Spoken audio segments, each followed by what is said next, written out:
जिन लोगों ने लड़ाई को प्रारंभ किया, इस राज्य के एक पृथक प्रदेश के लिए मेहनत किया है, वो सभी लोग एकजुट हो रहे हैं। तो ये एक वैचारिक मिलाप हो रहा है कि आफ्टर इलेक्शन मैंने कहा कि 3 महीना में सरकार के लिए, सरकार को उसके कामकाज और एजेंडा सेट करने का अवसर हम देंगे। सरकार की प्राथमिकता ही नहीं है, सरकार की प्राथमिकता जो विषय नहीं है वहाँ पर आप नहीं पाएंगे।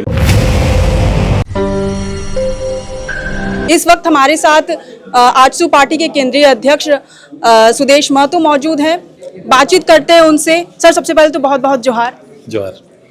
आपके पार्टी में वापस से जो झारखंड के आंदोलनकारी रहे हैं और पार्टी के संस्थापक सदस्य रहे हैं, वो जुड़ रहे हैं, क्या उम्मीद है? एक फिर से पार्टी के अंदर नए वातावरण का दौर चला है और पार्टी में जो लोगों ने लंबा समय तक आजसू के ऑल झारखंड स्टूडेंट्स यूनियन के तहत जिन लोगों ने लड़ाई को प्रारंभ किया, इस राज्य के एक पृथक प्रदेश के लिए मेहनत किया है, वो सभी लोग एकजुट हो रहे हैं। तो ये एक वैचारिक मिलाप हो रहा है, ये एक अच्छा पहल है।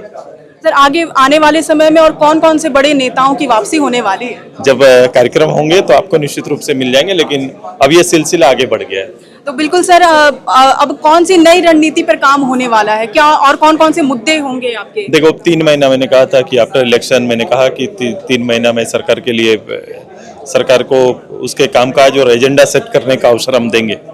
हमारा पूरा ध्यान इस बात को लेकर है कि सरकार अपने घोषणा पत्र और बजट दोनों का तालमेल हो रहा है कि नहीं, ये देख रहे हैं। सर, जेपीएससी के अध्यक्ष का अभी तक नियुक्ति नहीं हुआ है। ये सरकार की प्राथमिकता ही नहीं है, सरकार की प्राथमिकता जो विषय नहीं है वहाँ पर आप नहीं पाएंगे उन चीजों को। सर, आगे आने वाले समय में क्या आजसू एक बार फिर से वही जो पुराना दौर था जब उग्र रूप में दिखाई देती थी, क्या फिर से अब दिखाई देने वाली है? जब पुराने नेता जो उग्र वाला थोड़ा हटा देंगे, लेकिन तेवर वो रहेगा। आज एक सुखद क्षण है मेरे लिए, मैं व्यक्तिगत, मेरे अपने लिए भी, क्योंकि हमारा राजनीतिक जब जीवन एक आंदोलनकारी के रूप में प्रारंभ हुआ तो दीपक रांची के अंदर में एक सक्रिय साथी के रूप में हमारे साथ रहे और इनकी सक्रियता और इनका आक्रामकता उस समय एक अलग अंदाज में होती थी। लगातार ये कभी अलग नहीं हुए, लगातार संघर्ष करते रहे हैं। संगठन और विचार के कारण एक अपने विचार का नेतृत्व लगातार करते रहे। बीच में ये नई पार्टी जो है उनका जनरल सेक्रेटरी बने और फिर रांची में शायद मुख्यालय भी नहीं कि अपने आवास में मुख्यालय बनाया। आज पुनः अपने विचारों को अपने पुराने आंदोलन और उस नाम के साथ फिर से टैग किया है। इनका विचार बड़ा स्पष्ट है कि वही गति पार्टी को देना चाहते हैं। दीपक आज उसी गति, उसी आक्रामकता के साथ पार्टी में फिर से काम करने के उद्देश्य के साथ आज आए हैं। मैं दीपक जी का और इनकी पूरी टीम का, चूँकि इन्हें वक्त कम मिला, लेकिन पूरी टीम का, ये लगातार खासकर अलग अलग जिलों में लगातार इनका कनेक्शन बना रहता था। कहीं भी जाते थे तो दीपक आए थे, ये जिक्र होता था। तो मुझे विश्वास है कि सारे लोगों को कनेक्ट करने में और इस राज्य के गठन के उद्देश्य जो मैं लगातार कहता हूँ उसमें निश्चित रूप से ये अपनी आने वाली भूमिका खुद तय करेंगे। आज क्या यहाँ से लगातार मजबूत होती हुई दिखाई देगी, आपने पुराने लोगों को लाकर एक जो पूरी ताकत के साथ? मुझे अच्छा लगता है कि अभी चुनाव के परिणाम के बीच, चुनाव आने में कुछ लोगों ने बड़ा अच्छा, मीडिया के कुछ लोग, कुछ ट्यूबर लगातार अपना पार्टी के लिए सुझाव आते रहा है। पार्टी का आकलन पार्टी से ज़्यादा हमारे कुछ बंधु लगातार कर रहे हैं। तो मुझे अच्छा लगता है कभी कभी इस तरह से चीज़ें। मुझे नहीं लगता है कि एक कठिन दौर होगा, जो विश्वसनीयता है उस पर कहीं ना कहीं प्रभाव पड़ते जाएगा। ये मेरा नहीं है, ये लोग आपको देखेंगे। जो लोग इस तरह से भ्रम फैलाने का जो काम कर रहे हैं वो लंबे समय तक सस्टेनेबल, जो भी आप काम कर रहे हैं उसमें ये बहुत कारगर होता नहीं है। पक्ष जरूर रखा जाना चाहिए और जो परिस्थितियां बदल रही है या बदलेंगे, हम लोग पूरा कमिटेड हैं। हम लोग मुझे एक कार्यकर्ता हैं, इसलिए हम लोग को कभी क्या आया, क्या गया, क्या पाए, क्या खोए पर कभी चिंता हम लोग करते नहीं। बस आपने मुझे 25 साल प्रत्यक्ष रूप से देखा है। ऐसे मैंने कहा कितने उतार कितने चढ़ाव देखे हैं वोट की राजनीति के, लेकिन एक स्पष्ट है कि पूरा काम करने के लिए प्रदेश पड़ा हुआ है। ये अपील है लोगों का कि ये प्रदेश आपके लिए और आपके काम और राजनीति के लिए ये पड़ा हुआ है। चुनौतियां भरी हुई है, चुनौतियों को खाली कलेक्ट करिए और लोगों के लिए काम करिए। मजबूत यहाँ से दिखेगी। पुराने साथी जितने थे, आपने खुद कहा था कि अध्यक्ष के नाते जो पुराने जितने लोग थे लेकर आएंगे, तो आजसू की वो पुरानी मजबूती एक बार फिर से दिखेगी सांगठनिक? बिल्कुल, उससे ज़्यादा शायद प्रारंभ काल के जो साथी रहे हैं वो एक होने लगे हैं। नए दौर के जो साथी जिनमें भटकाव आया था उन्हें समेटने की तैयारी होगी। 2-4 दिन बाद आप देखेंगे कि नए दौर के कई साथी साथ में सारे लोग आएंगे।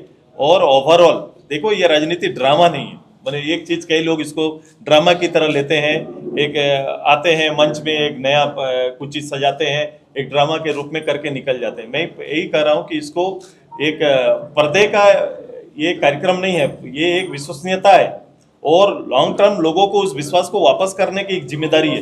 राजनीति को हम लोगों ने जिम्मेदारी के रूप में लिया है और इस जिम्मेदारी में लोगों का आशीर्वाद वोट के रूप में कितना पड़ा नहीं पड़ा उसका आकलन अलग से करेंगे, लेकिन विश्वास बना हुआ है, कनेक्शन बना हुआ है और विश्वास जहां बना हुआ है वहां काम पड़ा हुआ है और हम लोग उस निश्चय को काम मानकर, अपना कर्तव्य मानकर राजनीति में अपना काम करते हैं। एक सवाल सभी के मन में है कि जो विधानसभा चुनाव हुआ उसके बाद जो पूर्वी वोट का जो बिखराव हुआ आजसू कहने या जीएलके की ओर से, मतलब कोई रिजल्ट फलाफल निकला लेकिन बिखराव बहुत ज्यादा हुआ। मुझे लगता है कि इसको आकलन अलग अलग रूप से आप लोग कर रहे हैं, पार्टी भी आकलन कर रही है। पूरे राज्य में कभी भी डोमिनेट करने वाला केवल एक विशेष समुदाय के लिए पार्टी नहीं काम करती है, पार्टी सबके लिए काम करती है। हाँ, एक प्रभाव क्षेत्र रहता है जिस पर आप जिक्र कर रहे हैं। ये प्रभाव क्षेत्र हमारा पूरी कोशिश है कि ट्राइब के अंदर, फिर हमारे शेड्यूल कास्ट के अंदर, ओबीसी के अंदर, इस तरह सभी के अंदर, हर क्षेत्र में अल्पसंख्यक के अंदर पार्टी का प्रभाव और पार्टी के लोगों का जुड़ान हम लोग करेंगे।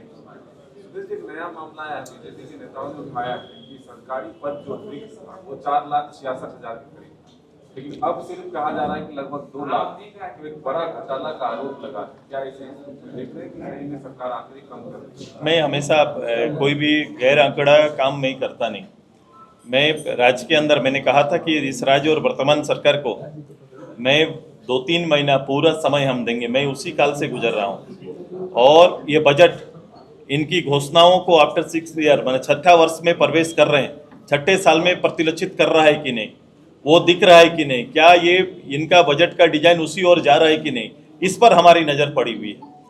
जहाँ तक रोजगार और बेरोजगारी का सवाल है, बेरोजगारी पर आने वाली सरकार 5 साल तक किस तरह अपने कर्तव्यों का निर्वहन की है, मैंने डाटा और आंकड़ा, मैंने चुनाव घोषणा पत्र जिस दिन पढ़ रहे थे मैंने कह दिया था कि सरकारी रूप से 10,000 लोगों को इन्होंने नियुक्ति नहीं कर पाए थे। रिक्तियां हैं, हर डिपार्टमेंट में रिक्तियां हैं और जो कमोबेश 3.25 लाख पद रिक्त है जिसको सरकार को भरना है, सरकार को कामकाज को गति देना है। तो मैं आगे इस पर जैसे बजट आएगा ना, बजट के बाद हम इस पर बहुत डिटेल से इस पे जाएंगे और हम देखेंगे कि राज्य के नौजवानों के लिए इनका बजट कितना बेहतर रूप से अभी बजट आने वाला है। एक सवाल है कि एक अटकल का बाजार है धर्म की, आपके सांसद और विधायक चलने वाले, मैं तो कह रहा हूं कि जिन लोगों ने अपनी ओर से एक भ्रामक ये लगातार चल रहा है, ये दौर चल रहा है, मैं बहुत इन चीज को देख रहा हूं, एक भ्रामक दौर चला है और ये मेरी विश्वसनीयता नहीं, आपकी विश्वसनीयता पर सवाल हो रहा है कि विश्वास आप पर लोग कितना करे, ये आपका सवाल हो रहा है। हमारा दल, हमारी पार्टी, हमारे पदाधिकारी, हमारे सांसद, हमारे विधायक आपके सामने है।